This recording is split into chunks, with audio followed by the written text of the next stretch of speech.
Assalamualaikum warahmatullahi wabarakatuh. Selamat malam Pas Parta yang kami hormati dan teman-teman sekalian. Kami dari kelompok 6 ingin mempresentasikan materi dari mata kuliah teori akuntansi, yaitu chapter ke-6 yang membahas tentang sistem pengukuran akuntansi.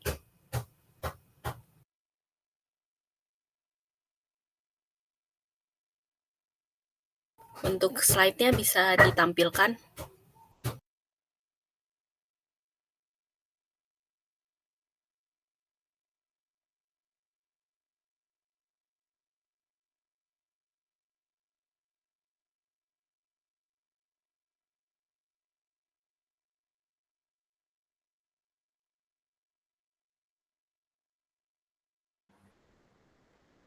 Pada kesempatan kali ini, kami akan membahas tentang sistem pengukuran akuntansi. Next. Sebelumnya, izinkan saya memperkenalkan anggota saya. Yang pertama adalah Dewi Yulia Piran Pasana dengan NIM 2019 1211032. Selanjutnya ada Rudi Perdana dengan NIM 2019 1211022. Dan saya sendiri, Syafa Livi Adzani dengan NIM 2019 1211034. Next. Yang pertama, kita membahas tentang 3 pendapatan utama dan modal sistem pengukuran. Yang pertama, sistem akuntansi biaya historis muncul setelah keruntuhan Wall Street tahun 1929. Biaya perolehan merupakan pandangan ontologis yang realistis untuk suatu perusahaan daripada harga pasar. Biaya pembelian terdiri dari harga pembelian, biaya impor, dan pajak lainnya, transportasi, dan biaya lainnya yang secara langsung terkait dengan barang dan jasa. Biaya lainnya mencakup segala sesuatu yang timbul atau terkait untuk membawa persediaan ke lokasi. Biaya historis akuntansi yang menjadi dasar utama untuk mengukur persediaan yang diadakan pada tanggal pelaporan adalah biaya. Di sini, hukum pajak penghasilan tidak memiliki relevansi dengan prinsip akuntansi yang berlaku umum. Namun, dalam praktek dan demi kenyamanan, banyak perusahaan yang menerapkan prosedur yang sama untuk kedua hukum pajak dan pelaporan eksternal. Yang kedua adalah pada tahun 1960, beberapa alternatif dikembangkan. Yang pertama ada akuntansi biaya saat ini. Ada pemeliharaan modal keuangan, daya beli modal keuangan, kemudian ada pemeliharaan modal fisik, kemampuan fisik untuk memproduksi barang dan jasa. Akuntansi biaya saat ini atau Current Cost Accounting (CCA) adalah sistem akuntansi di mana aset dinilai berdasarkan harga pasar saat membeli dan laba ditentukan oleh alokasi berdasarkan pada biaya saat ini. Apa tujuan dari current cost accounting atau akuntansi biaya saat ini? Perlunya mempertimbangkan jenis manajer dihadapkan dengan keputusan dalam menjalankan bisnis. Satu asumsi kita bisa buat adalah bahwa manajer dari suatu perusahaan ingin mengetahui bagaimana mereka harus mengalokasikan sumber daya perusahaan untuk memaksimalkan keuntungan. Selanjutnya, ada akuntansi harga keluar atau exit price accounting. Exit price accounting merupakan sistem akuntansi yang menggunakan harga jual pasar untuk mengukur posisi keuangan perusahaan dan kinerja keuangan. Memiliki dua keberangkatan utama dari biaya historis konvensional, yaitu nilai aktiva non-moneter disesuaikan untuk mengukur perubahan harga jual pasar khusus untuk aktiva dan mereka dimasukkan dalam pendapatan sebagai keuntungan yang belum direalisasi. Perubahan daya beli umum uang dipertimbangkan ketika mengukur modal, keuangan, dan hasil usaha. Next. Akuntansi biaya historis. Yang pertama, pemisahan kepemilikan dan kontrol asimetri informasi. Yang kedua, tujuan paling kritis dari akuntansi adalah akuntabilitas atau menata layanan konservatisme. Yang ketiga, laporan laba rugi adalah yang terpenting berbasis transaksi, pengakuan pendapatan, cocok pengukuran keuangan. Informasi akuntansi memiliki arti penting bagi sumber informasi tentang perusahaan. Salah satu alasan untuk hal ini adalah bahwa bentuk perusahaan sebagai sebuah bisnis besar menyebabkan perusahaan antara kepemilikan bisnis dan pengendalian. Pemilik yang tidak hadir tidak memiliki pengetahuan dari operasi dan kondisi perusahaan, serta karena itu harus bergantung sampai batas tertentu pada laporan akuntansi untuk informasi. Perusahaan besar juga telah memperjelas bahwa perusahaan memiliki identitas sendiri, terpisah, dan berbeda dari pemilik, kreditor, dan semua pihak yang berkepentingan lainnya. Meskipun pemilik dan kreditur menyediakan dana kepada perusahaan, mereka yang dalam banyak kasus dianggap orang luar dan tidak memiliki akses khusus untuk catatan dan akun-akun perusahaan.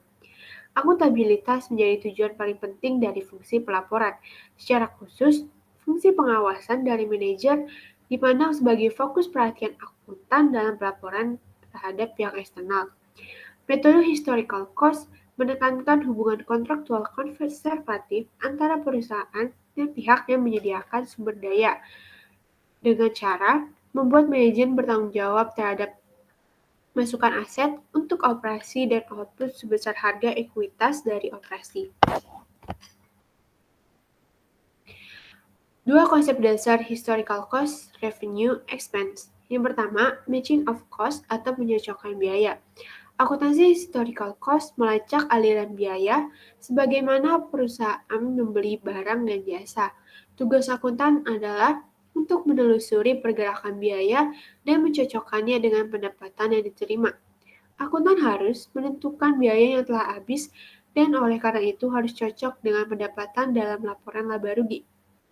Dan biaya yang belum berakhir dan biaya tetap harus ditempatkan pada neraca sebagai residu atau aset tak tertandingi. Residu adalah nilai sisa.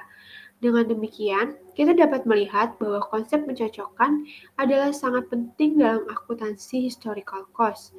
Ini adalah konsep yang memadukan akuntan dalam menentukan biaya yang benar-benar menjadi biaya atau pengeluaran.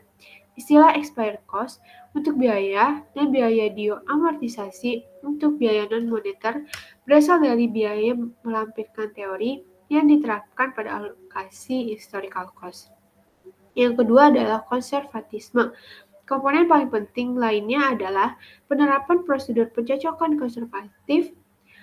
Beban harus dialokasi segera mungkin, sedangkan pendapatan tidak boleh diakui sampai ada kemungkinan besar bahwa pendapatan benar-benar akan diterima. Artinya, ada kecenderungan bias terhadap pengakuan biaya berlawanan dengan pengakuan pendapatan. Lain landasan konsep konservatisme adalah bahwa peningkatan nilai aset tidak harus diakui, namun penentu penilaian harus diakui lower of cost or market atau LOCOM. Penerapan prosedur tersebut berarti laba dihitung secara konservatif dan berarti bahwa aliran pendapatan yang potensial mengalir ke laporan laba rugi secara perlahan-lahan. Sebagai contoh, jika nilai dari aset meningkat karena peningkatan arus kas ekonomi masa depan yang berpotensial, maka hanya diakui perlahan-lahan dalam pendapatan sebagaimana kenaikan aliran pendapatan direalisasi. Dengan demikian, konsep konservatisme memperkuat pendekatan transaksi untuk akuntansi. Transaksi harus dibuktikan baik dengan piutang maupun kas, dan kejadian yang tidak diakui yang menghasilkan seperti transaksi misalkan kenaikan harga.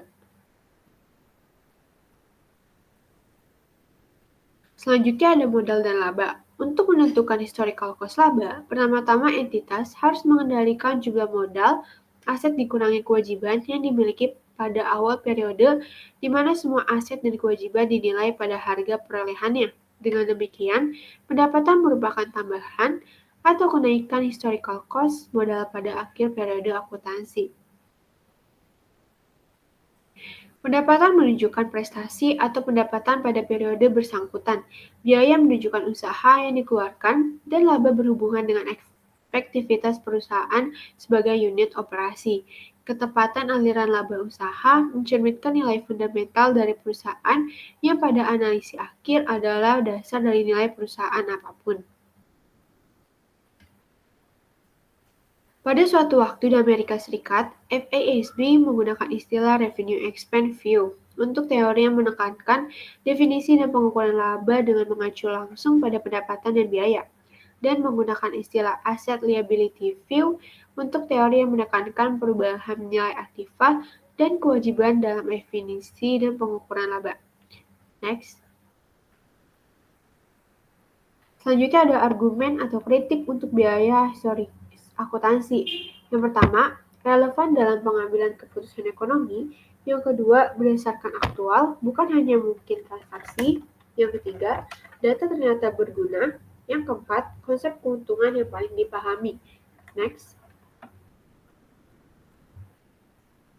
Selanjutnya ada harus menjaga data dari modifikasi internal. Yang keenam, keuntungan berdasarkan alternatif mungkin tidak berguna. Yang ketujuh, harga pasar dapat menjadi data tambahan. Yang kedelapan, bukti tidak cukup untuk menolaknya. Kritik terhadap historical cost akuntansi berpendapat bahwa pelaporan keuangan yang hanya pendapatan yang mencocokkan input pada dasar historical cost tanpa pengakuan perubahan nilai aset dan hutang menyesatkan dan menghasilkan kebijakan dividen yang tidak tepat. Hal ini karena kemungkinan akan terdapat keuntungan atau kerugian dari kepemilikan aset, dan harus diakui ketika mengevaluasi kinerja dengan basis reguler. Dalam pandangan historical cost, perubahan nilai aset diabaikan hingga aset tersebut terjual. Next. Kritik tujuan dari akuntansi. Yang pertama, penata layanan hanyalah tujuan sekunder. Yang kedua, menyediakan kebutuhan pengambilan keputusan pengguna adalah tujuan utama dari data biaya historis adalah kegagalan dalam hal ini. Dan yang terakhir, informasi biaya historis adalah tidak objektif, dapat dengan mudah dimanipulasi, dan yang terakhir tidak memelihara modal entitas. Current cost accounting adalah sebuah sistem akuntansi di mana aset dinilai dengan harga beli pasar sekarang dan laba ditentukan berdasarkan current cost. Apa tujuan dari current cost accounting? Sebelumnya kita harus mengetahui pengambilan keputusan oleh manajer terkait dalam proses bisnisnya. Ambillah contoh manajer perusahaan ingin mengetahui bagaimana seharusnya manajer mengalokasikan sumber daya perusahaan dengan tujuan memaksimalkan keuntungan perusahaan. Sehingga muncul 3 pertanyaan. Yang pertama, berapa banyak aset yang harus dikelola pada saat tertentu atau expansion problems? Yang kedua, apa bentuk dari aset ini atau composition problem? Dan yang terakhir, dan bagaimana aset tersebut didanai financing problems? Ketiga pertanyaan terkait dengan harapan tentang kejadian di masa yang akan datang. Untuk menghitung ekspektasi secara akurat, manajer harus mengevaluasi kejadian dan keputusan masa lalu. Alat yang berguna dalam evaluasi ini adalah perbandingan data akuntansi pada periode tersebut dengan ekspektasi yang telah ditentukan pada periode tersebut. Jika ternyata perbandingannya menunjukkan hasil yang tidak akurat, maka ekspektasi kejadian sekarang harus diubah. Informasi akuntansi digunakan untuk dua tujuan.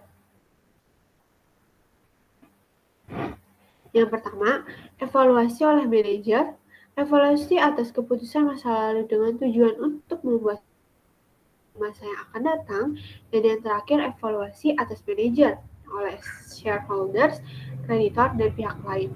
Evaluasi dilakukan kedua belah pihak akan menyebabkan fungsi ekonomi menjadi sukses. Secara teoritis, sumber daya akan digunakan secara efisien. Berkaitan dengan profit, maka manajemen biasanya akan menghadapi dua keputusan. Yang pertama, holding decision, apakah akan menyimpan aset dan kewajiban atau membuang dan menjualnya melalui penjualan aset atau repayment of debt. Yang kedua, operating decision, bagaimana menggunakan dan mendanai operasi entitas.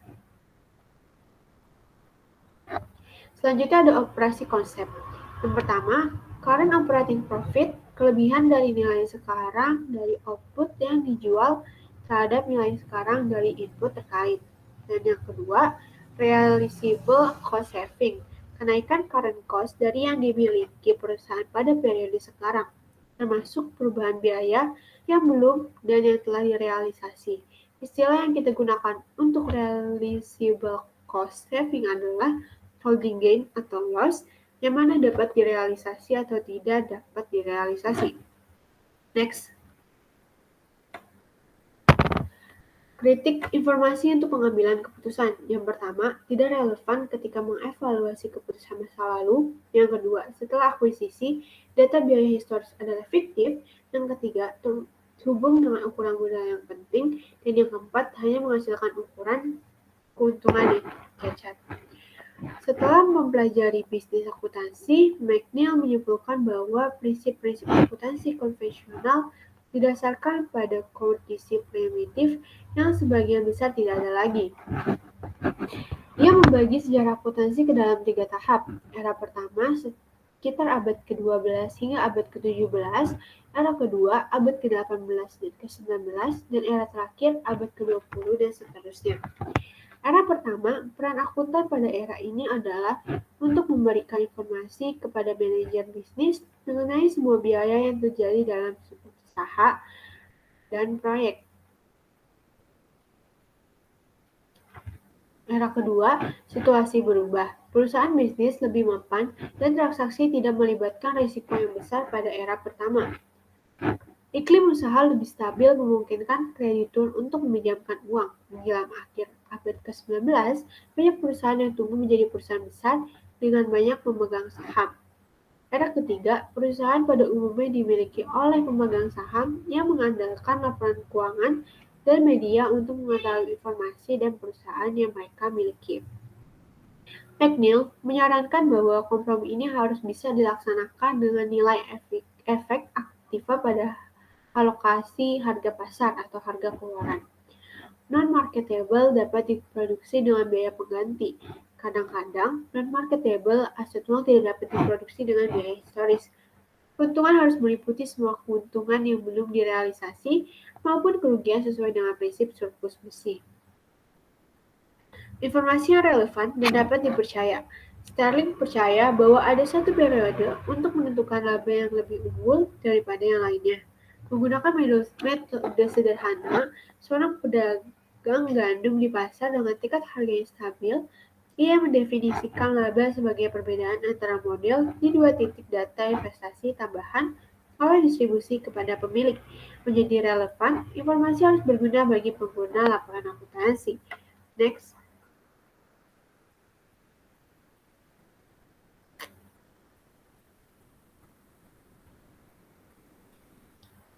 Kritik dasar dari biaya historis. Asumsi kelangsungan usaha tidak membenarkan pengguna akuntansi biaya historis. Banyak bisnis gagal, tidak ada bisnis yang terus-menerus melakukan hanya atau sama sekali apa yang mereka lakukan saat ini. Dan yang ketiga, semua bisnis, kecuali yang ada saat ini, berhenti beroperasi. Semua bisnis memiliki alternatif dan pilihan ke depan. Next. Kritik cocok. Yang pertama adalah kemustahilan praktis. Yang kedua, benar-benar sewenang-wenang. Yang ketiga, neraca itu penting. Yang keempat, menghasilkan non-aset yang diklasifikasikan sebagai aset dan non-liability diklasifikasikan sebagai kewajiban, menyebabkan volatilitas dan smoothing. Next. Kritik gagasan tentang investor kebutuhan. Yang pertama, mendistorsi dan menyembunyikan. Yang kedua, tujuannya tidak dipahami dengan baik. Yang ketiga, akuntansi kreatif adalah hal biasa. Yang keempat, insentif untuk menghasilkan data yang menyesatkan. Dan yang terakhir saat ini, investor kurang memperhatikan data akuntansi biaya historis tentang perusahaan. Next. Tujuan biaya saat ini, maksudnya adalah tujuan akuntansi biaya saat ini. Yang pertama, CCA menilai aset dengan harga beli pasar saat ini dan keuntungan ditentukan menggunakan alokasi biaya yang sesuai berdasarkan biaya pembelian saat ini. Yang kedua, laba lebih tepat didefinisikan sebagai perubahan modal selama periode akuntansi. Next. Yang ketiga, Manajer lebih mampu mengevaluasi keputusan masa lalu mereka dan lebih baik menggunakan sumber daya perusahaan untuk memaksimalkan keuntungan masa depan. Dan yang keempat, pemegang saham, investor, dan lainnya dapat mengalokasikan sumber daya mereka dengan baik. Next.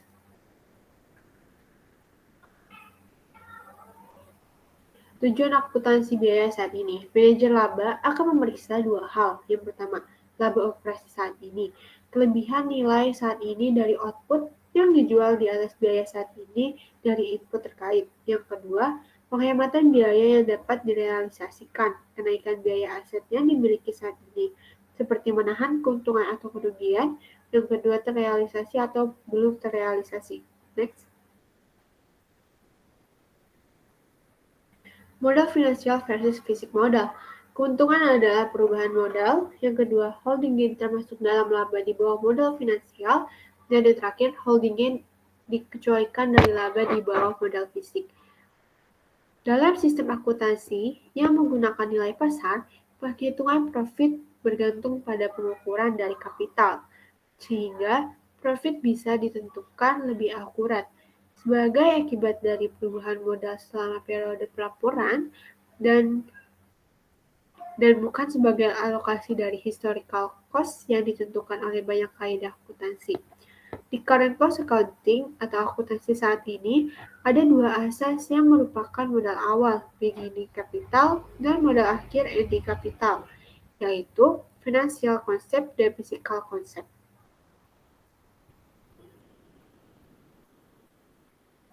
Dari pandangan praktisi, perbedaan utama antara konsep financial capital dan konsep physical capital atau model finansial versus fisik modal adalah apakah holding gains atau loss itu termasuk dalam laba atau tidak.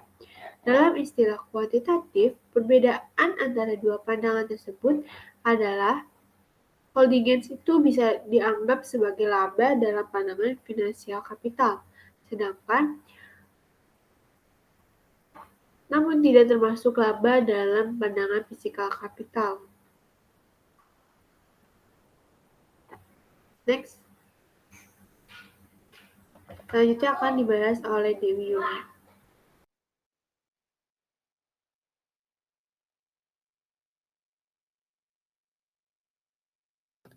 Selanjutnya kita akan membahas argumen-argumen untuk melawan biaya saat ini. Yang pertama itu ada prinsip pengakuan. Pendukung dari historical cost accounting menyetujui bahwa current cost accounting ini menyalahi konsep konservatif akuntansi, bahwa profit hanya boleh diakui saat aset dijual. Namun current cost accounting ini tepat untuk financial view karena mereka mengakui unrealized holding gain. Pendukung teori ini juga berpendapat bahwa unrealized holding gain menggambarkan adanya free movement dan harus diakui bila mempengaruhi harga.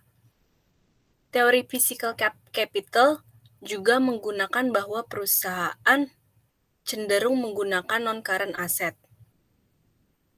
ketimbang menjualnya. Maka dari itu, perubahan harga pasar untuk aset saat ini menjadi irrelevan dalam menentukan profit. Yang kedua, Nah, dari prinsip pengakuan ini terdapat pertanyaan, yaitu apakah holding gain ini menentukan pendapatan atau penyesuaian terhadap revaluasi masih menjadi perdebatan. Historical cost dan physical capital tidak menyetujui adanya pengakuan holding gain. Namun di sisi lain, Edward dan Bell bersikeras bahwa holding gain ini menentukan profit, maka dari itu harus diakui. Kemudian argumen yang kedua yaitu objectivity of current cost.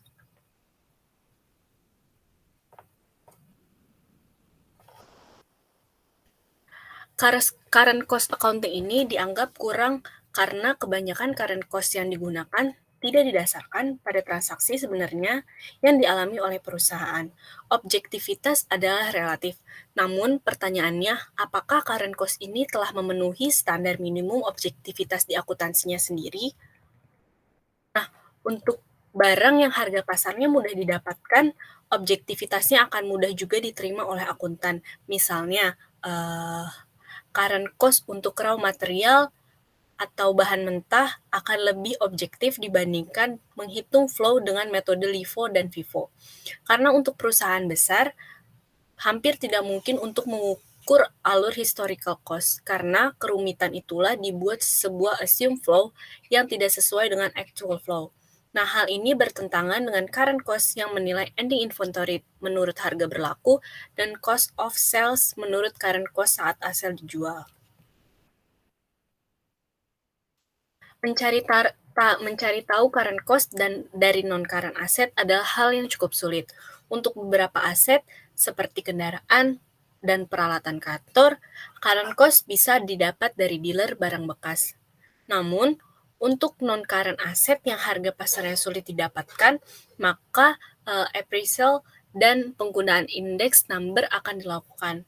Nah, hal ini akan menimbulkan penilaian yang objektif dan banyak sekali akuntan yang tidak menerima kekurangan current cost di sini.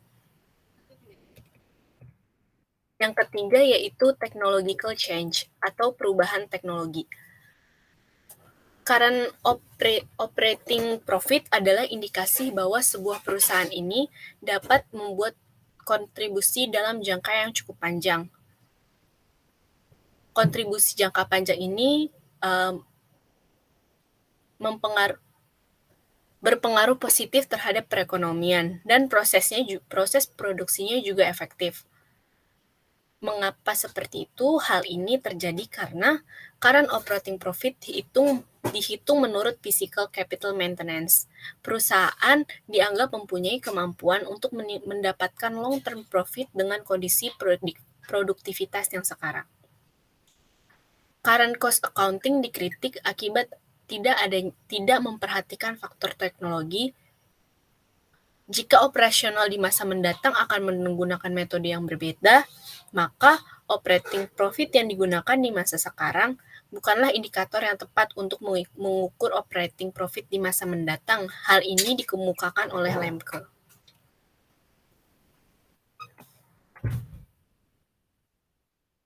Mesin baru juga akan mengubah biaya produksi, bahwa harga mesin yang lama harus disesuaikan. Hal ini dikemukakan oleh Revsin. Kenapa hal ini terjadi? Hal ini terjadi karena terdapat cross elasticity antara permintaan mesin baru dan yang lama. Nah, saat dilakukannya adjustment, harga mesin lama akan mencerminkan perubahan teknologi. Sebab saat mesin baru digunakan, harga mesin lama akan turun, yang mana hal itu akan menunjukkan efisiensi yang lebih mudah. Next. Selanjutnya, kita akan membahas kritik yang lebih spesifik untuk current cost. Yang pertama itu ada pendukung dari akuntansi biaya historis. Para pengikut teori historical cost menentang current cost system karena menganggap tidak mengikuti prinsip realisasi yang tradisional. Argumen mereka adalah untuk melakukan penilaian dalam kenaikan harga aset pada saat ini. Hal ini tidak mudah karena kesubjektifan mengukur kenaikan harga dari aset tersebut pada saat ini. Karena aset yang dibeli adalah dengan harga pada saat itu, sehingga harga yang berlaku saat ini untuk aset yang sama dianggap tidak relevan untuk menilai profit yang diterima oleh perusahaan.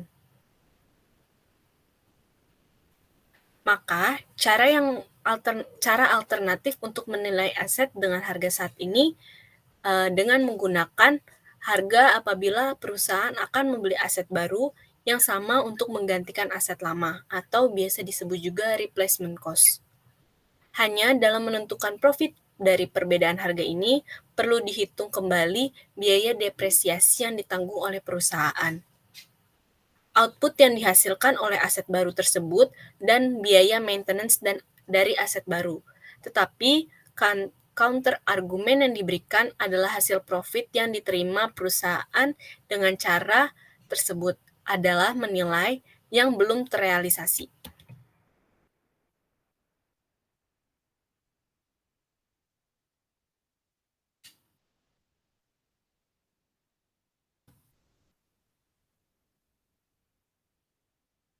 Kemudian yang kedua yaitu perbandingan hasil dengan biaya historis. Menurut sistem Edward dan Bell, perhitungan historical cost disebabkan oleh adanya unrealized holding gains. Hasil profit tersebut sebenarnya ada dua komponen di dalamnya. Yang pertama, profit yang berasal dari operation. Kemudian yang kedua, profit yang berasal dari holding gain. Profit yang lebih rendah dengan menggunakan current cost disebabkan karena nilai beban depresiasi lebih tinggi yang ditanggung oleh perusahaan. Perbedaan profit yang cukup tinggi antara sistem historical cost dan current cost akan dialami oleh beberapa perusahaan yang bernaung di industri dengan modal fisik yang tinggi.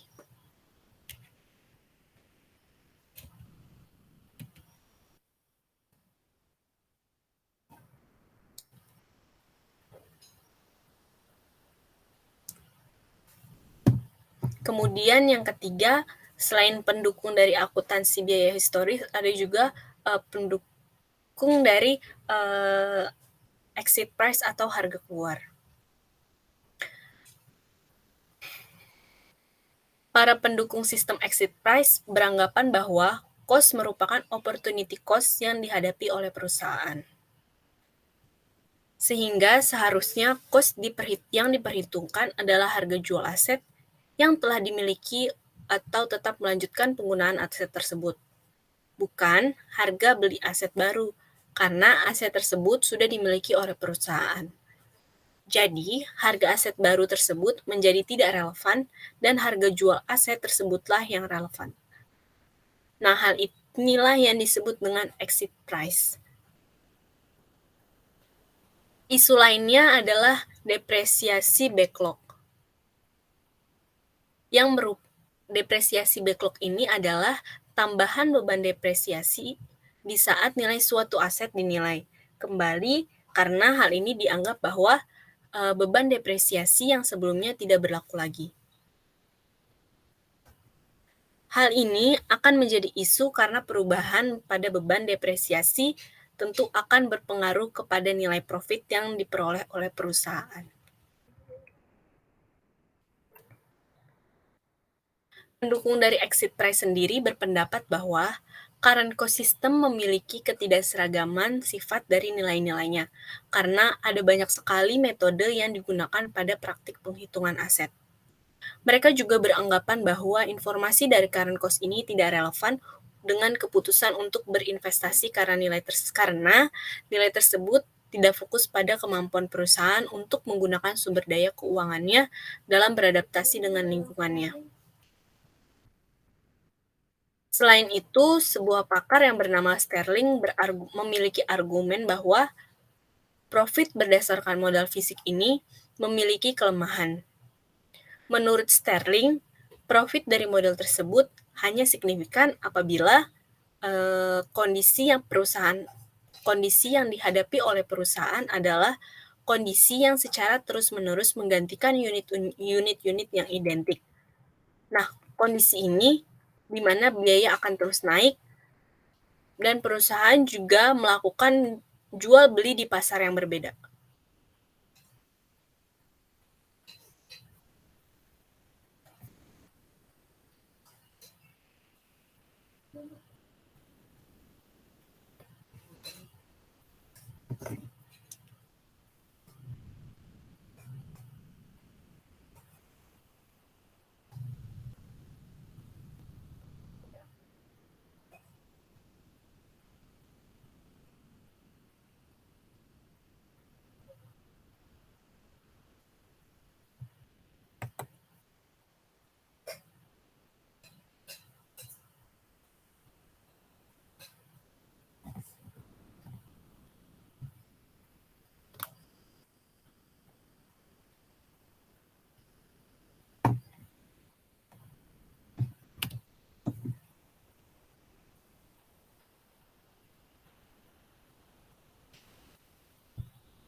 Tes, apakah suara saya terdengar?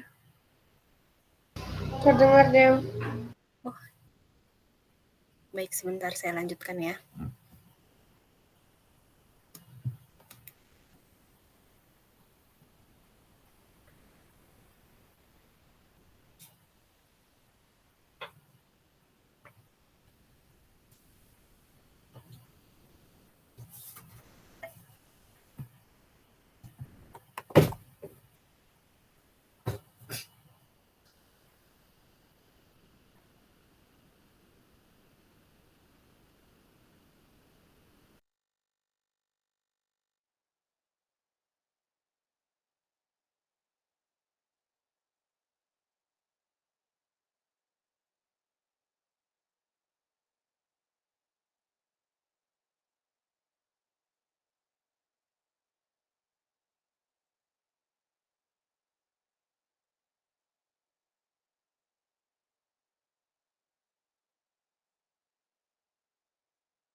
Baik, akan saya lanjutkan.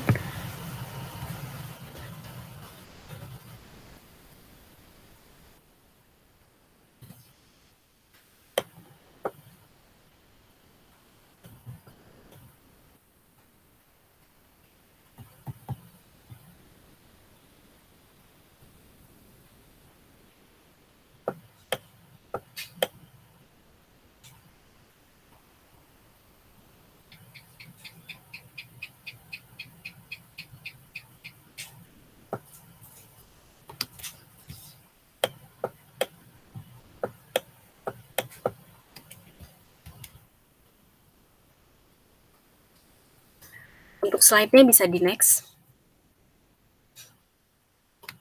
Kemudian kita akan masuk di materi exit price accounting atau dalam bahasa Indonesia disebut keluar dari akuntansi harga. Yang pertama kita akan membahas income capital.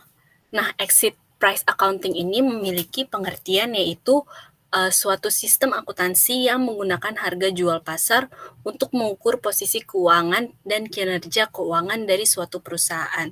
Terdapat dua perbedaan dari historical cost accounting. Yang pertama itu nilai dari aset non-moneter disesuaikan untuk mengukur perubahan harga jual pasar aset tersebut dan disertakan ke dalam income sebagai unrealized gain.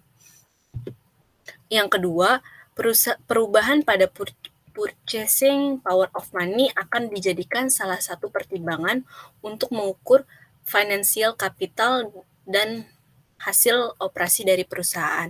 Nah, aset di balance sheet-nya sendiri akan ditampilkan dalam harga jual, sehingga hal ini akan merefleksikan nilai yang sebenarnya dari aset tersebut atau fair market value.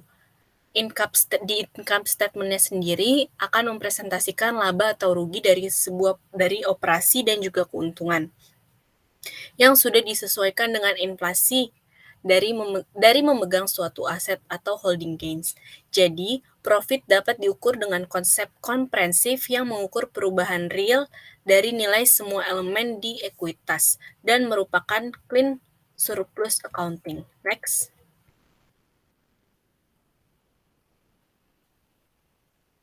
Next lagi.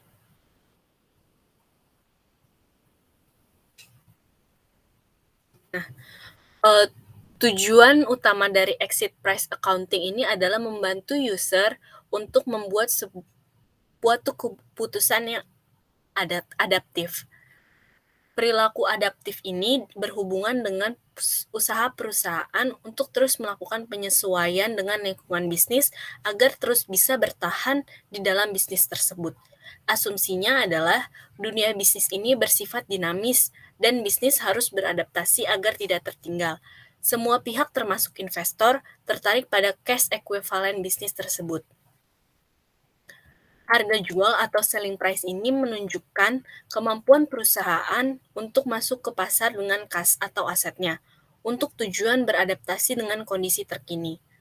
Penunjang teori ini menyatakan bahwa menggunakan harga jual bukan disebabkan ekspektasi bahwa perusahaan akan menjual asetnya, melainkan karena harga pasar yang dapat menunjukkan cash equivalent dari aset perusahaan. Ketika perusahaan akan membeli sebuah non-current asset, mereka akan mengurangi kemampuan mereka untuk beradaptasi. Perusahaan akan mempertahankan non-current asset mereka apabila present value of future net cash flow dari aset lebih besar daripada present value of expected net cash flow dari investasi alternatif yang seharga dengan exit value dari aset tersebut. Hal ini merupakan konsep dari opportunity cost yang juga memerlukan selling price sebagai dasar penilaian.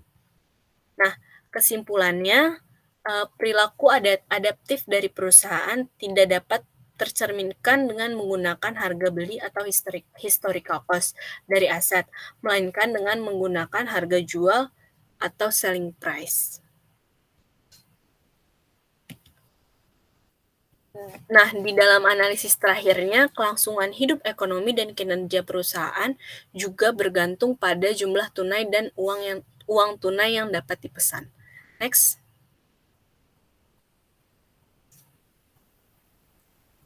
Next.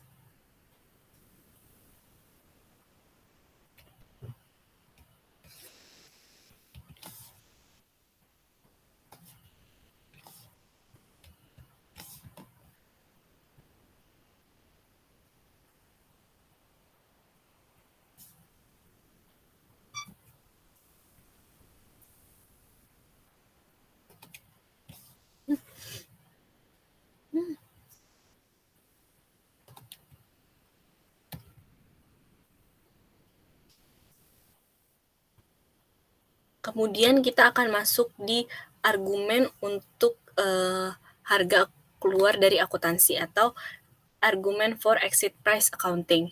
Yang pertama adalah memberikan informasi yang berguna.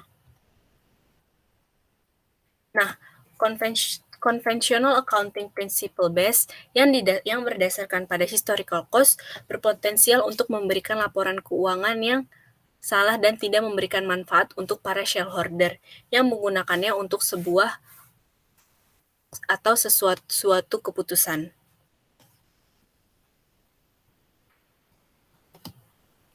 Alasannya, karena mereka tidak dapat mengerti current value dari aset suatu perusahaan yang asetnya mereka pegang, dan juga mereka tidak diuntungkan karena tidak memiliki informasi yang lebih banyak daripada insider.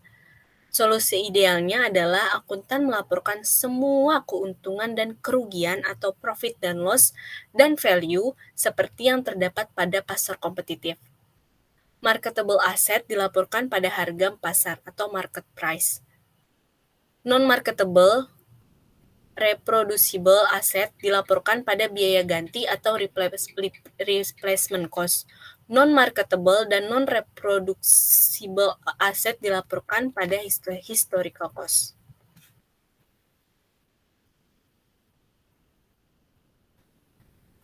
Perusahaan bisnis terutama dimiliki langsung oleh orang atau mitra kelompok kecil.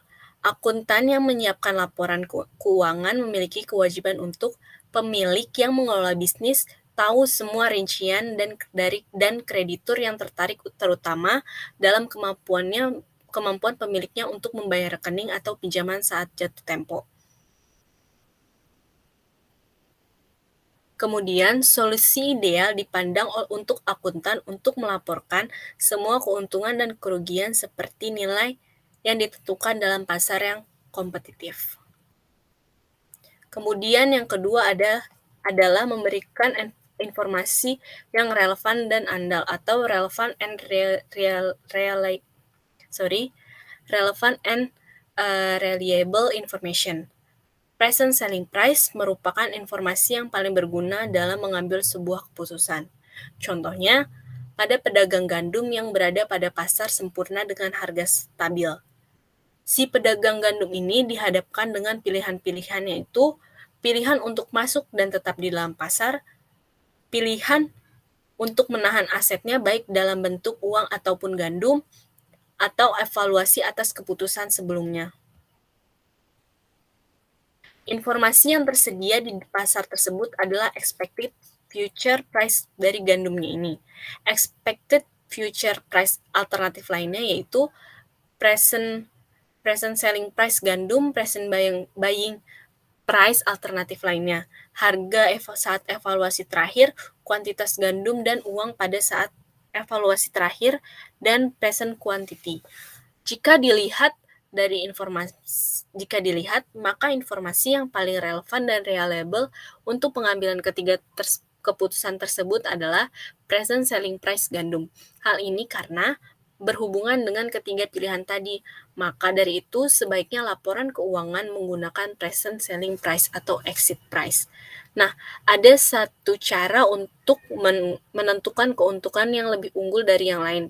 Yang pertama ada laba adalah perbedaan antara modal pada dua titik tidak termasuk investasi, tambahan, dan distribusi kepada pemilik.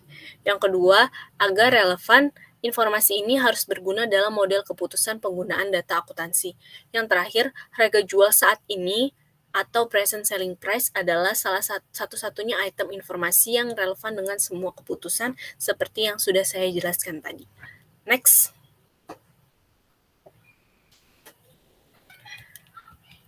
Yang ketiga ada aditivitas. Nah, agar mendapatkan laporan keuangan yang berguna, maka semua elemen dalam laporan keuangan tidak boleh dilaporkan pada skala yang berbeda. Kita tidak dapat melaporkan liabilitas dalam historical cost, beberapa aset pada replacement cost, aset lainnya pada present value, dan yang lainnya pada cash equivalent, dan tetap mendapatkan informasi yang berarti.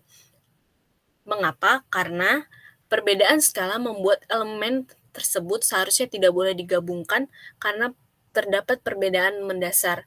Nah, jika kita menggunakan sistem pengukuran yang berbeda, maka tidak ada makna praktis atau komersial yang dapat disimpulkan dari agregat. Bahkan, jika kita menggunakan akuntansi biaya historis sebagai satu-satunya sistem pengukuran campuran biaya historis pada tanggal yang berbeda, berarti kita tidak dapat memberikan arti apapun pada perhitungan aset atau laba bersih. Yang terakhir, akuntansi harga keluar atau exit price ini tidak memiliki masalah ini. Next. Kemudian yang keempat ada alokasi. Historical dan current cost accounting sangat bergantung sekali pada alokasi biaya untuk perhitungan aset dan penentuan profit. Salah satu keuntungan dari exit price accounting sendiri adalah laporan keuangannya bersifat allocation free. Income statement merupakan laporan arus masuk aset dan perubahan pada nilai akhir atau exit value pada aset dan liabilitas perusahaan tersebut pada periode tertentu. Profit akan menampilkan perubahan pada real purchasing power dari aset neto perusahaan. Yang kelima ada reality atau realitas. Exit price accounting ini menampilkan informasi dari dunia nyata, karena semua elemennya merupakan nilai saat ini pada harga nyata di pasar. Nah, realitas ini merupakan memiliki referensi adalah dunia nyata di mana setiap jumlah yang diungkapkan mengacu pada harga pasar aktual saat ini.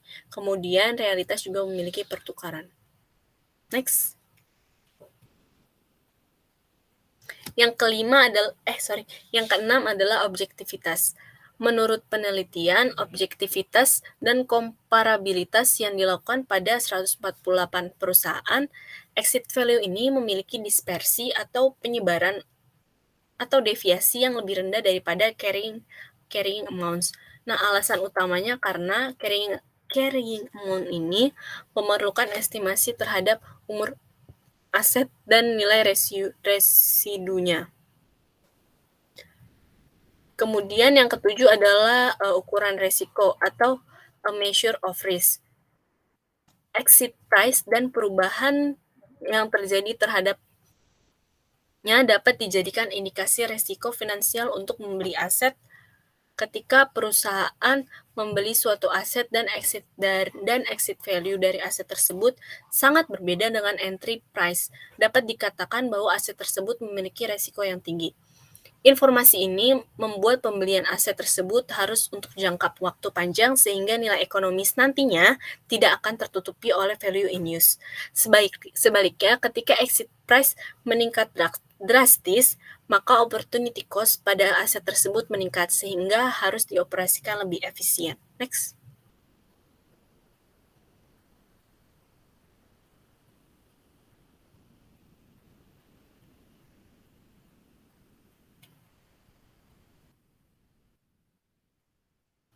Kemudian ada argumen untuk harga keluar dari akuntansi. Yang pertama itu adalah profit concept atau konsep keuntungan. Profit dikatakan sebagai suatu pengukuran atas performa dari hal yang awalnya direncanakan hanya ketika rencana telah dievaluasi profitnya, baru perusahaan lantas memutuskan apakah rencana harus diubah atau tidak, dan asetnya ini mau dijual atau dipertahankan. Namun, pengukuran exit price ini memerlukan konsep profit yang mana rencana perusahaan hanya memaksimalkan cash ekuivalen dari net asset dalam jangka pendek. Nah, jika awalnya perusahaan tidak merencanakan untuk memaksimalkan hal tersebut, maka exit price tidak dapat mengukur performa atas perencanaan awal. Nah, argumen yang menentang exit price ini menyatakan bahwa akuntansi seharusnya menilai event yang telah terjadi daripada event yang mungkin terjadi apabila perusahaan melenceng dari perencanaan awal. Selain itu, laporan keuangan berbasis exit price dianggap tidak realistis. Mengapa? Karena exit price hanya berguna ketika perusahaan dihadapkan dengan pilihan untuk melikuidasi asetnya. Namun, pada kenyataannya sendiri, perusahaan jarang sekali dihadapkan dengan pilihan melikuidasi asetnya tersebut, sehingga informasi berbasis exit price ini dianggap tidak relevan dengan decision making pengguna laporan keuangan. Kemudian yang kedua ada aditivitas. Nilai yang tertera untuk suatu aset atas dasar exit price belum tentu akan menjadi nilai exercise aset tersebut. Mengapa? Karena ketika perusahaan dipaksa untuk melikuidasi asetnya, harga aset tersebut akan jatuh daripada harga pasar. Contohnya,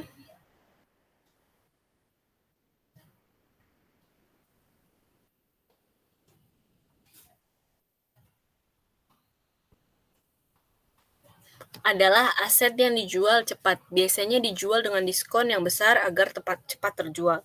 Oleh karena itu, perhitungan antisipatif tidak dapat dihindarkan untuk memastikan current cash equivalent yang sebenarnya. Hal tersebut bertentangan dengan prinsip pada exit price, di mana agar objektif, perhitungan tersebut harus didasari dengan atas kejadian di masa lalu dan sekarang, maka perhitungan antisipatif tidak boleh dimasukkan. Selain itu, exit price tidak memperhitungkan kemungkinan suatu aset dijual sebagai satu paket. Next. Kemudian yang ketiga adalah penilaian kewajiban. Menilai kewajiban pada nilai nominal dan bukan nilai pasar secara internal merupakan hal yang tidak konsisten dalam argumen untuk harga keluar akuntansi. Kemudian yang keempat, biaya saat ini atau harga keluar. Nah, terdapat pertanyaan dari beberapa pakar, yaitu pada tahap siklus operasi, apakah harga keluar ini mendominasi penilaian aset? Next.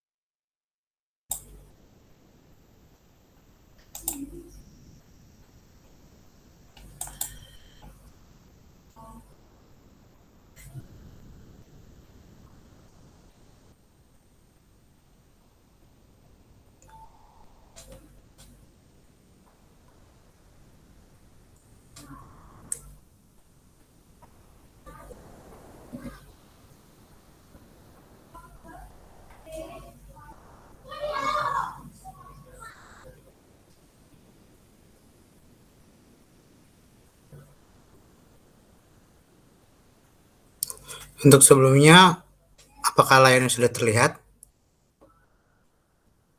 Sudah. Baik, sekarang kita akan membahas mengenai nilai pakai versus nilai dalam menukarkan.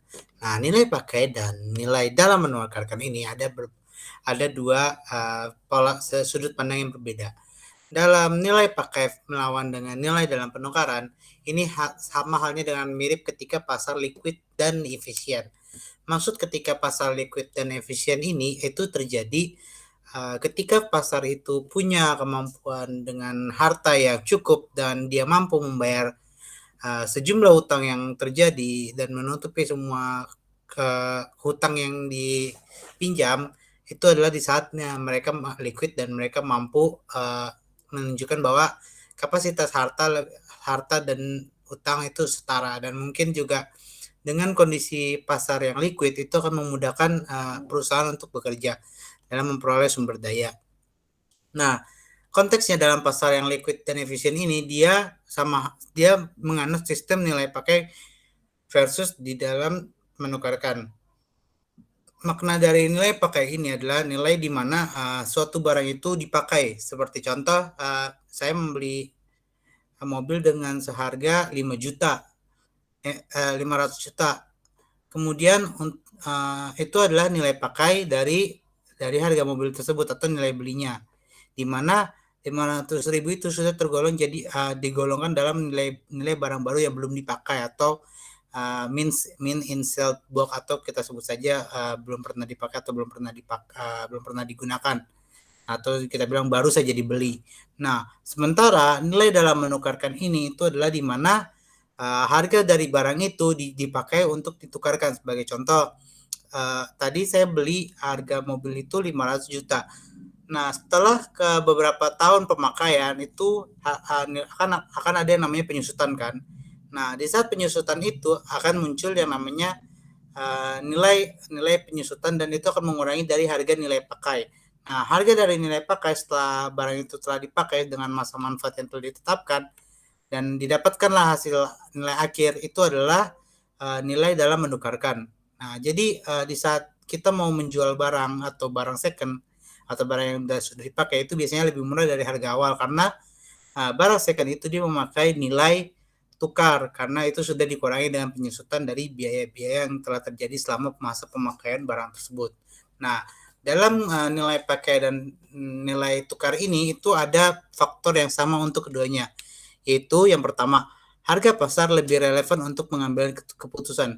Kenapa mereka memilih harga pasar? Karena harga pasar itu adalah harga di mana tidak ada yang namanya terlalu tinggi dan tidak ada yang namanya terlalu rendah. Biasanya tuh di pasar itu kan pasti selalu pemerintah mengharapkan agar agar pasar itu nilai yang ada di barang di pasar yang dijual di pasar itu kan biasanya tidak lebih dari harga yang ditetapkan atau di luar dari ekspektasi pemerintah.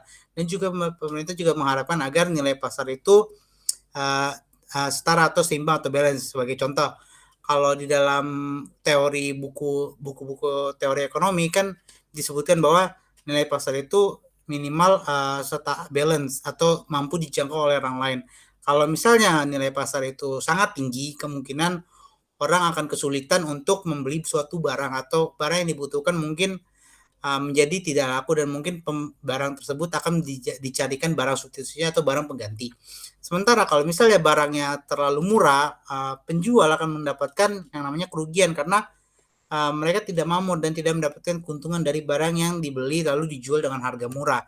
Dan ada juga kemungkinan dengan barang yang dijual dengan murah di pasar akan semakin banyak pembeli, dan jika pembeli itu membeli banyak barang itu dalam harga yang murah kan barang yang di stok itu bisa habis. Jadi mungkin dengan harga nilai pasar yang kurang atau nilai pasar yang rendah, barang yang dibeli tadi itu akan muncul yang namanya teori kelangkaan atau scarcity dari suatu barang.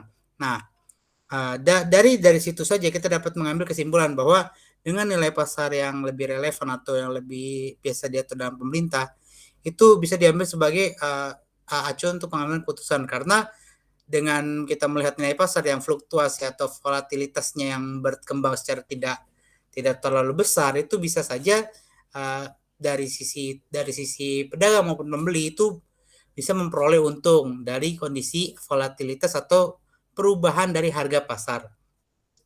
Yang kedua itu adalah aditif dan keandalannya adalah persyaratan utama. Maksud dari aditif dan keandalan itu sebagai persyaratan utama adalah di mana barang ini itu dan nilai tukar atau nilai pakai ini itu sangat diutamakan dan diandalkan, karena dalam prinsip ekonomi kan manusia ingin menjual barang dengan harga tinggi untuk memperoleh keuntungan. Tapi pada faktanya keandalan dari suatu penjualan itu biasanya dilihat dari nilai pakai dan nilai tukar, karena siapa juga orang yang mau membeli barang dengan harga tinggi tapi barang itu barang second atau barang yang sudah dipakai sebelumnya atau second handed.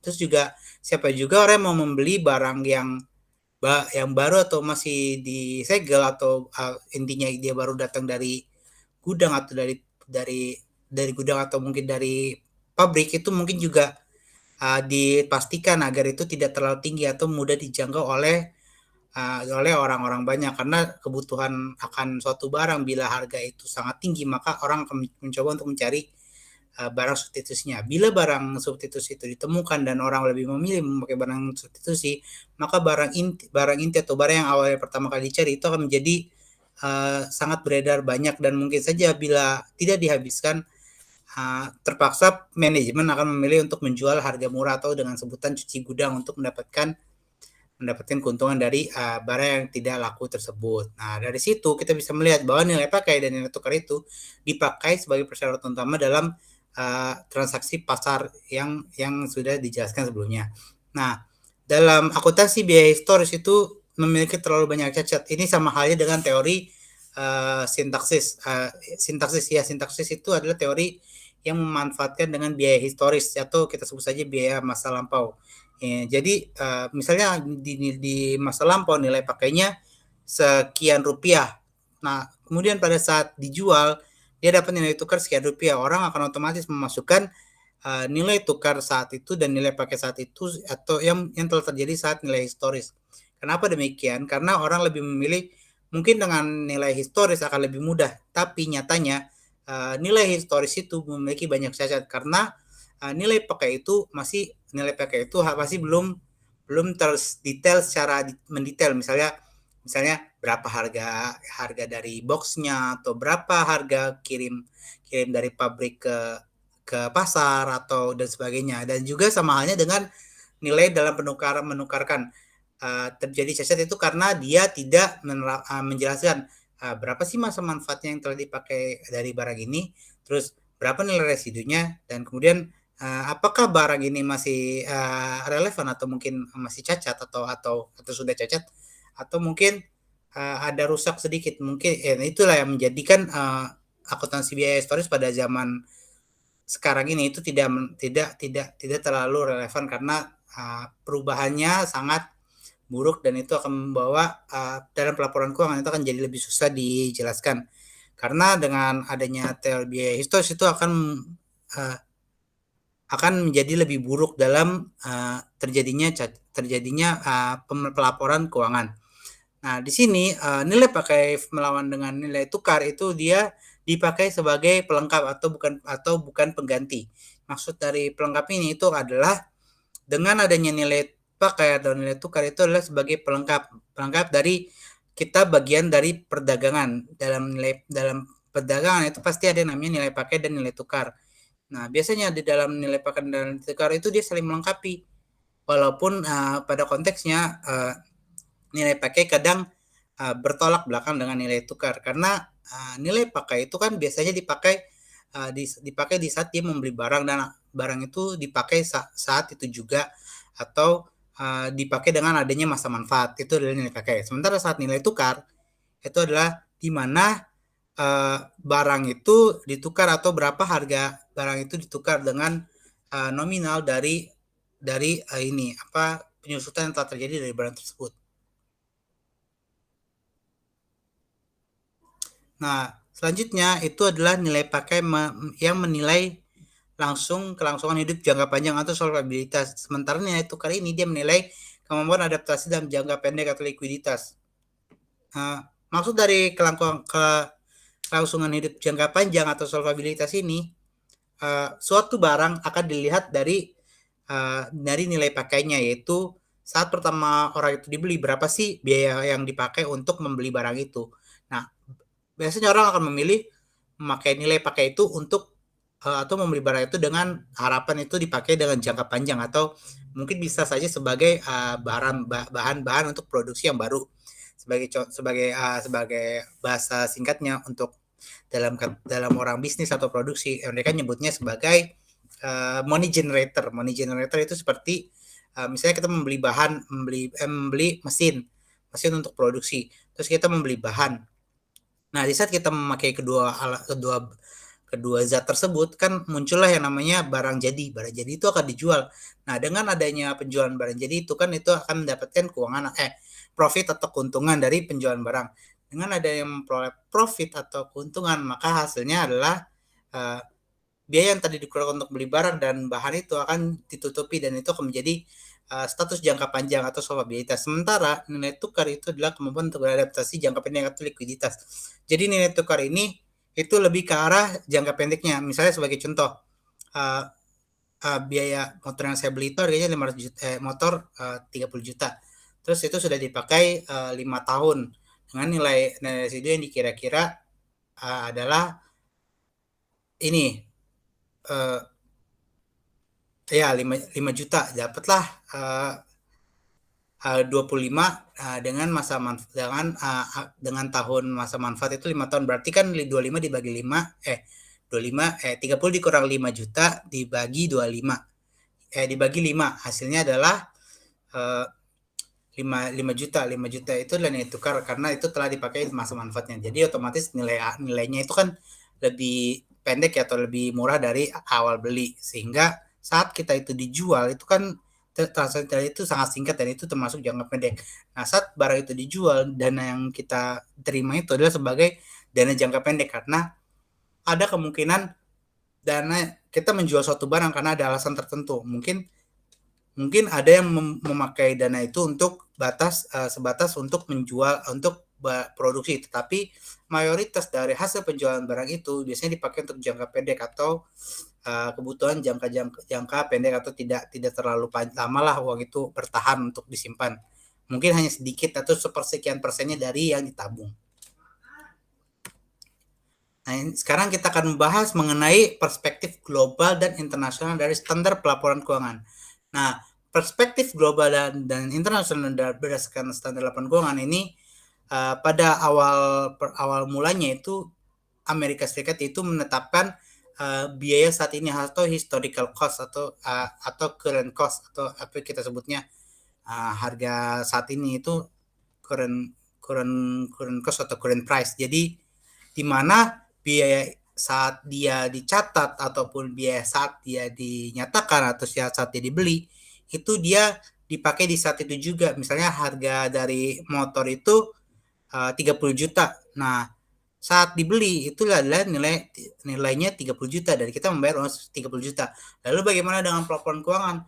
Nah, saat pelaporan keuangan yang dipakai itu adalah biaya saat itu atau biaya historical cost atau biaya historisnya ya. Jadi saat dicatat itu uh, motor ini dari 30 juta. Nah, saat dilaporkan ke pelaporan keuangan, yang ditaruh di laporan keuangan itu nominalnya adalah 30 juta. Nah, di Amerika Serikat itu biaya saat ini itu percobaannya awalnya dilakukan percobaan, tetapi hal tersebut berakhir dengan ditinggalkan karena Amerika Serikat telah menemukan metode yang baru atau kita sebut saja metode semantik atau pragmatis, yaitu metode yang selalu berubah dengan nilai fair value dan adanya nilai depresiasi. Nah, itu dalam prakteknya di Amerika Serikat biaya saat ini itu hanya bertahan sampai 1984 dan dimulai saat 1976. Sama halnya dengan Inggris Raya juga menetapkan biaya saat ini. Namun saat pelaksanaannya itu juga terjadi cacat sehingga biaya ini ditinggalkan. Metode biaya ini ditinggalkan. Nah, metode yang ditinggalkan oleh Inggris Raya itu terjadi saat 1985 dan awal penggunaannya itu terjadi saat 1975, sekitar 10 tahun lamanya biaya itu dipakai. Metode biaya saat ini itu dipakai. Lalu untuk biaya saat ini di Australia atau tingkat internasional Commonwealth dari Inggris itu dia merekomendasikan dan digunakan. Tetapi itu hanya saat 1976 dan biaya saat ini itu berakhir di tahun 1980-an. Jadi 1976 sampai 1980 itu hanya sebatas 4 tahun lebih kurang lebih lah. 4 tahun kurang lebih menuju 1980. Hanya sedikit waktunya yang dipakai untuk menggunakan biaya saat ini di Australia. Nah, sekarang kita akan membahas mengenai akuntansi internasional standar dan biaya saat ini. Nah, akuntansi standar internasional atau biaya saat ini itu diatur oleh IASB atau FASB atau Financial Accounting Standard Board atau International Accounting Standard Board. IASB dan FASB ini dia telah menetapkan dalam sepakat bahwa nilai wajar itu adalah dasar dari pengukuran yang terbaik atau fair value itu adalah nilai dasar dari pengukuran terbaik yang dikemukakan pada tahun 2004. Alasannya saat mereka menetapkan nilai wajar itu menjadi pengukuran terbaik itu karena jumlah di mana suatu aset dapat dipertukarkan atau suatu kewajiban diselesaikan antara pihak yang berpengetahuan luas dan berkeinginan untuk melakukan transaksi yang wajar. Nah, mengapa mereka mengatakan hal tersebut dengan menyebutkan transaksi yang wajar? Karena dengan adanya nilai wajar atau fair value atau kita sebut saja nilai yang menurut kita nilai yang dipakai saat itu adalah hal yang memudahkan kita untuk menentukan biaya dari fair value. Kadang ada biaya fair value itu yang bisa mempengaruhi dari suatu barang. Nah, dengan adanya nilai fair value itu menyebabkan orang itu lebih aware atau lebih awas soal harga-harga atau perubahan dari volatilitas suatu barang dengan adanya fair value. Sehingga dengan adanya fair value ini kan fair value itu bisa dikurangi dan bisa dalam teorinya fair value itu kan ada yang namanya depreciation dan mengakibatkan fair value itu berubah. Nah, dari hasil itu juga fair value itu membantu orang lain untuk mengetahui berapa sih harga pasar dari suatu barang itu dan kira-kira kalau misalnya dijual barang itu berapa sih harga fair value-nya.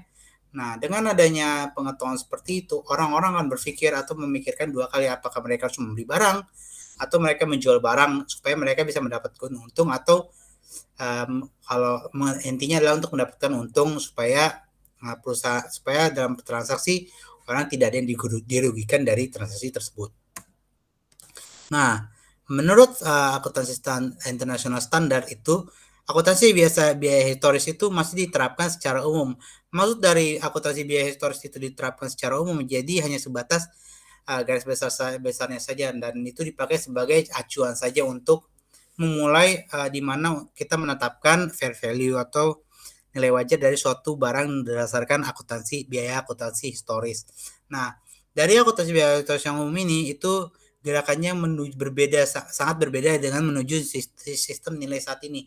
Karena biaya historisnya itu kan dipakai saat suatu barang itu dibeli, dan di saat itu juga misalnya harga suatu barang itu 35 juta. Nah, yang dipakai untuk catatan biaya historis kan hanya 35 juta. Tapi kalau misalnya kita menggunakan fair value, bisa saja nilai fair value dari suatu buku itu sebesar 25 juta, 29 juta. Nah, itu bisa ditelusuri. Nah, saat nilai itu ditelusuri, itu bisa dipakai di saat pelaporan keuangan, yaitu menggunakan nilai fair value atau nilai wajarnya. Sehingga orang akan lebih berpikir dengan nilai fair value tidak ada yang dirugikan. Nah, gerakan dari akuntansi historis dengan akuntansi fair value atau nilai wajar itu sangatlah berbeda konsep dan nilai tukarnya. Nah, IASB atau International Accounting Standard Board itu dia bergerak menuju harga keluar atau 2000, itu dimulai saat 2004. Maksud dari harga keluar ini itu adalah fair value yang terjadi di tahun 2004, dan itu sesuai dengan apa yang ditetapkan oleh IASB menggunakan nilai wajar. Tetapi dengan catatan bahwa teori yang di akuntansi internasional standar yang dipakai oleh IASB itu dia menggunakan pendekatan nilai campuran. Maksud pendekatan penilaian nilai campuran itu adalah penggabungan antara biaya historis dengan biaya fair value. Jadi biaya akuntansi historis dengan fair value itu masih bersifat komplementer atau saling melengkapi. Nah, sementara di sini dicatatkan adalah nilai wajar itu berarti harga masuk pasar saat ini, harga jual pasar saat ini, dan biaya historis dan arus kas masa depan yang diskontokan. Maksudnya diskontokan itu adalah biaya perubahan bunga atau volatilitas, berapa sih kenaikan dari harga barang itu. Dan itu biasa terjadi dalam kalau dalam pasar modal itu kan sebatas overnight ya, overnight. Tapi kalau untuk barang itu bisa berubah sewaktu-waktu. Nah, tidak di sini juga dinyatakan tidak disebutkan dalam standar konsep pemeliharaan modal. Kenapa di sini dicatatkan tidak disebutkan dalam konsep pemeliharaan modal? Karena pemeliharaan modal itu berbeda lagi dengan biaya dari akuntansi keuangan yang lain seperti aset dan utang, karena modal itu masih belum jelas atau masih samar-samar di mana sih kita menetapkan fair value dari suatu harga saham, kan itu kan akan menjadi lebih susah. Terus kalau misalnya modal itu ditetapkan, bagaimana perusahaan akan menentukan nilai wajar dari modal jika modal diketahui nilai wajar modal segini, tapi harga aset itu lebih tinggi dari modal, atau mungkin harga utang lebih tinggi dari modal. Otomatis kan untuk menutupi utangnya kan biasanya perusahaan itu memakai keuntungan, atau kalau misalnya mereka tidak mendapatkan keuntungan, modal lah yang jadi tergerus atau yang menjadi bagian dari penyerapan untuk membayar hutang. Nah, dengan adanya tidak diterapkannya dalam modal, itu memudahkan perusahaan untuk tahu nih dana ini dapat dari mana, nilainya segini, lalu kita pakai segini. Itu akan lebih mudah dari akuntansi dana aset dan maupun kewajiban atau hutang. Lalu di sini adalah menjawab bagaimana biaya historis itu diterapkan. Biaya historis itu diterapkan itu dimulai dari satu, subjektivitas terlibat dalam penentuan biaya perolehan suatu barang. Nah, maksud dari subjektivitas ini itu adalah di mana yang dilihat dari subjeknya atau orangnya dalam menentukan biaya perolehan suatu barang. Misalnya dalam sebutlah sebagai contoh ada orang A dan B. Orang A dan B ini mereka membeli barang dengan harga yang berbeda, tapi di tempat yang sama. Misalnya orang A membeli apel seharga 15.000, tetapi orang B membeli apel di pasar yang sama di hari yang berbeda, itu dia harganya 10.000. Jadi itu terjadilah subjektivitas atau berbedanya dari orang yang satu dengan orang yang lain. Nah, perbedaan dari orang satu dan orang yang lain itu termasuk dari subjektivitas dalam biaya perolehan suatu barang atau nilai wajarnya. Nah, yang kedua ini adalah setelah biaya historis itu di pengukurannya bahkan lebih subjektif. Maksud biayanya lebih subjektif itu dia menyesuaikan sesuai dengan biaya perolehan orang yang menerima. Sebagai contoh yang tadi A dan B, mereka membeli apel seharga 15.000 untuk orang A, tetapi orang B dia menggunakan dananya sebesar 10.000. Nah, saat dia menggunakan biaya historis, berarti kan yang dicatat itu harga barang A itu kan pasti 15.000, sementara barang B 10.000. Nah, pasti laporan keuangan dari orang A dan B itu pasti akan berbeda. Nah, kenapa mereka tidak sama padahal mereka membeli barang yang sama di tempat yang sama? Itu terjadi karena subjektivitas dari biaya historis yang mengakibatkan meruginya orang dari pelaporan keuangan. Itu adalah salah satu contoh bagaimana biaya historis itu diterapkan. Nah, sekarang kita akan membahas mengenai biaya bersejarah yang diserang. Biaya bersejarah yang diserang ini itu dalam era akuntansi biaya historis ini telah berakhir dan dinyatakan bahwa untuk menghasilkan data yang tidak dialasankan karena biaya akuntansi historis ini dinyatakan dengan data yang tidak relevan dan tidak dapat diandalkan, tidak dapat dibandingkan dan tidak dapat dipahami. Mengapa demikian? Karena pemakaian biaya historis itu kan terjadi di masa lampau. Berarti kan tidak sesuai dengan keadaan keuangan yang terjadi saat ini. Dan apabila kita mengambil data dari masa lampau, bisa saja itu bukan di zaman kita, itu tidak relevan, tidak mungkin digunakan, dan itu tidak dapat diandalkan sebagai patokan harga ini dulu segini, kenapa bisa berubah menjadi segini, itu tidak bisa dikomplain atau tidak bisa diprotes karena itu kan data masa lampau. Serta data itu tidak dapat dibandingkan. Data yang tidak dapat dibandingkan itu seperti saya jelaskan, misalnya harga zaman dulu lebih murah dari harga zaman sekarang yang mahal banget. Misalnya beli apel dulu 5.000 itu pun sudah dapat banyak, sekarang beli apel saja dapat banyak itu 15.000, itu tidak dapat dibandingkan karena itu keadaannya itu pada saat masa lampau, bukan masa yang sekarang. Dan itu juga tidak dapat dipahami karena apa yang terjadi di masa lampau itu hanya tertulis di dalam buku, dan itu untuk dipahami itu kan lebih sulit dan itu susah sekali untuk dipahami. Bukannya tidak dapat dipahami, tapi lebih ke arah kemungkinan untuk memahami itu akan sangatlah kecil, berkiranya hanya 1% atau sampai 5% lah paling kecil. Itu yang terjadi saat biaya historis, sehingga biaya historis itu berakhir dan itu tidak dijadikan sebagai data yang tidak relevan. Nah, sekarang kita akan bahas bagaimana dengan sistem pengukuran campuran dan standar internasional. Dalam nilai pasar, harga keluar itu dia tersirat dalam pendekatan nilai wajar. Harga nilai pasar, nilai harga keluar itu pendekatan dan nilai wajar dalam standar pelaporan keuangan internasional. Karena nilai pasar itu kan harga perubahan dari suatu harga itu kan berbeda-beda. Misalnya hari ini 10.000, harga yang akan datang di beberapa minggu kemudian 15.000. Nah, harga yang dipakai saat itu adalah harga keluar dan membuat laporan keuangan itu juga saat itu juga. Sehingga pendekatan nilai wajar ini dalam pelaporan keuangan internasional pasti selalu ada dengan biaya harga keluar saat itu dan pelaporan keuangannya saat itu juga. Nah, untuk yang di bawahnya itu tapi dengan catatan biasanya itu karena kurangnya konsep teoritis penilaian, dan pemeliharaan modal dan keukuran keuntungan yang mengakibatkan sistem pengukuran itu masih tercampur dan kurangnya konsistensi.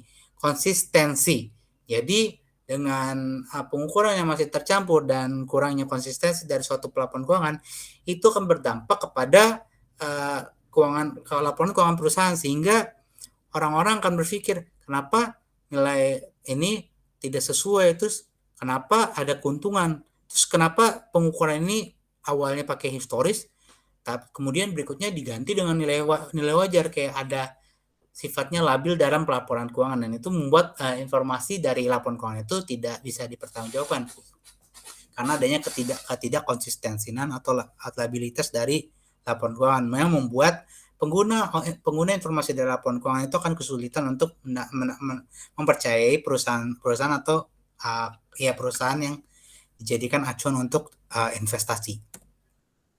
Lalu sekarang kita bahas mengenai masalah untuk auditor. Masalah untuk auditor ini yang dihadapi dari auditor itu adalah bagaimana model pengukuran campuran itu dapat menciptakan salah saji, sehingga auditor berjuang untuk memenuhi salah satu tujuan utama mereka, yaitu dengan cara menentukan apakah laporan keuangan tersebut menyajikan pandangan yang benar dan wajar. Cara yang biasa terjadi di lapangan itu, auditor itu pasti mencari bukti-bukti atau jejak audit dari suatu laporan keuangan. Nah, di sini auditor ini akan mencari tahu berapa sih nilai tukarnya dan berapa nilai wajarnya. Sehingga auditor itu perlu mencari tahu informasi-informasi apa yang terjadi di saat transaksi dan laporan keuangan itu. Nah, auditor ini pasti akan selalu mengalami kesulitan karena kadang ada di mana perusahaan menggunakan biaya historis, kadang ada menggunakan biaya nilai wajar. Itu yang menyebabkan adanya tidak konsistennya pelaporan keuangan. Nah, auditor itu bermasalah di dalam pemeriksaan laporan keuangan yang tidak konsisten. Nah, dengan adanya laporan yang tidak konsisten, auditor akan memudahkan untuk membuat pernyataan bahwa laporan audit ini ada kemungkinan salah saji atau mungkin ada yang namanya penyelewengan uang yang paling buruk, atau tapi sebagai akuntan kita bersifat skeptis atau mencari tahu kebenarannya baru kita percaya dengan bukti itu. Dengan itu dan kita hubungkan satu jejak audit dengan jejak audit yang lain untuk menciptakan konklusi atau kesimpulan dari pernyataan kita untuk menilai bahwa apakah laporan keuangan ini salah saja atau tepat saja atau benar yang disajikan, dan itu adalah nilai sudah wajar atau sudah lumrah yang terjadi saat laporan keuangan itu dibuat. Nah, ini adalah ringkasan dari materi yang telah dijelaskan sebelumnya, yaitu yang pertama ada ikhtisar 3 sistem pengukuran utama, kemudian ada sistem biaya historis dan argumen yang mendukung dan menentang dari biaya historis, kemudian adalah akuntansi biaya saat ini, yang berikutnya ada modal finansial versus modal fisik, kemudian adanya keluar dari akuntansi harga, terus ada nilai pakai dan nilai tukar, kemudian ada inisiatif global dan akuntansi terhadap nilai wajar, serta masalah untuk auditor dalam menangani masalah-masalah nilai tukar dan nilai wajar, nilai pakai, dan keseluruhan dalam pelaporan keuangan. Ini adalah salah satu istilah dan konsep utama yang terjadi selama materi tadi. Ya, kita ambil saja ini adalah glosariumnya. Yang pertama itu adalah penilaian biaya historis atau biaya dengan keadaan yang dipakai saat masa lampau. Yang berikutnya adalah penilaian biaya saat ini atau fair value atau nilai saat itu juga. Kemudian ada modal finansial dan modal fisik, ada prinsip pengakuan dari laporan keuangan atau nilai tukar atau nilai biaya saat ini dan historis, adanya penilaian harga keluar, ada perilaku adaptif, adanya informasi yang berguna. Maksud dari informasi yang berguna ini adalah informasi yang didapat dari laporan keuangan yang bisa dijadikan jejak untuk audit trail ini atau jejak audit ini. Dan kemudian adanya informasi yang relevan dan dapat diandalkan, ada aditivitas, ada alokasi, ada realitas atau kenyataannya atau fakta lapangan, adanya objektivitas atau objektif atau yang secara jujur dan apa adanya, adanya ukuran resiko, dan yang terakhir adalah nilai pakai dan nilai tukar. Oke. Sekian presentasi dari kelompok kami. Semoga bermanfaat. Terima kasih atas perhatiannya. Wassalamualaikum warahmatullahi wabarakatuh. Terima kasih.